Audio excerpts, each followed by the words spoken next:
কৌশলে যুবকদের প্রেমের ফাঁদে ফেলে নির্জন স্থানে নিয়ে মারধর, টাকা পয়সা ও মূল্যবান সামগ্রী ছিনিয়ে নেওয়া এবং পরে ছবি ভিডিও ধারণ করে ব্ল্যাকমেইল, এভাবেই দীর্ঘদিন ধরে অপরাধ কর্মকাণ্ড চালিয়ে আসছিল একটি চক্র। এমন অভিযোগে সুনামগঞ্জের আলোচিত গডমাদার কান্তা বেগম সহ ৩ নারীকে গ্রেপ্তার করেছে সদর মডেল থানা পুলিশ। রোববার গভীর রাতে 2 যুবকের অভিযোগের ভিত্তিতে শহরের একটি এলাকায় অভিযান চালিয়ে তাদের আটক করা হয়।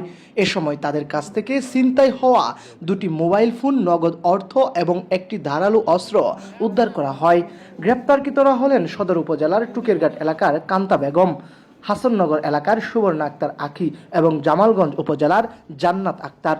সদর মডেল থানার ওসি রতন শেখ জানান, অভিযুক্ত নারীরা বিভিন্ন কৌশলে যুবকদের ফাঁদে ফেলতেন, পরে তাদের নির্জন স্থানে নিয়ে মারধর করে টাকা পয়সা ছিনিয়ে নিতেন। একই সঙ্গে ছবি ও ভিডিও ধারণ করে সামাজিক যোগাযোগ মাধ্যমে ছড়িয়ে দেওয়ায় ভয় দেখিয়ে আরও অর্থ আদায় করতেন।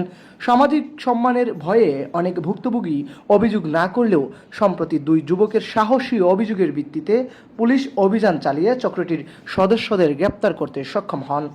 গ্রেপ্তারকৃতদের বিরুদ্ধে মামলা দায়ের করা হয়েছে এবং আদালতে সোপর্দ করা হয়েছে। সাফল্যের পিছনে আমাদের একটা বড় কাজ করছে আমাদের ডিআইজি স্যার।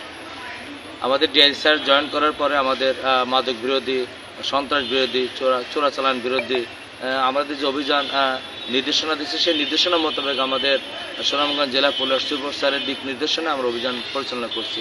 তো অভিযানের পরিপ্রেক্ষিতে গত রাত্রে, অর্থাৎ আজকে রাত্রে রাত 2টার দিকে আমরা 2টো অভিযান পরিচালনা করি। একটা হচ্ছে মোটরসাইকেল চোরাই মোটরসাইকেল এবং মোটরসাইকেল চোর আমরা হেফাজতে এনেছি। এবং মোটরসাইকেল আমরা যে উদ্ধার করার পর যার মোটরসাইকেল চুরি হয়েছিল, আপনারা জানেন যে চুরি হলে বেশিরভাগ মোটরসাইকেল পাওয়া যায় না। আমরা যখন উদ্ধার করে নিয়ে আসলাম, তার পরিবার সহ আসলো। পরিবারের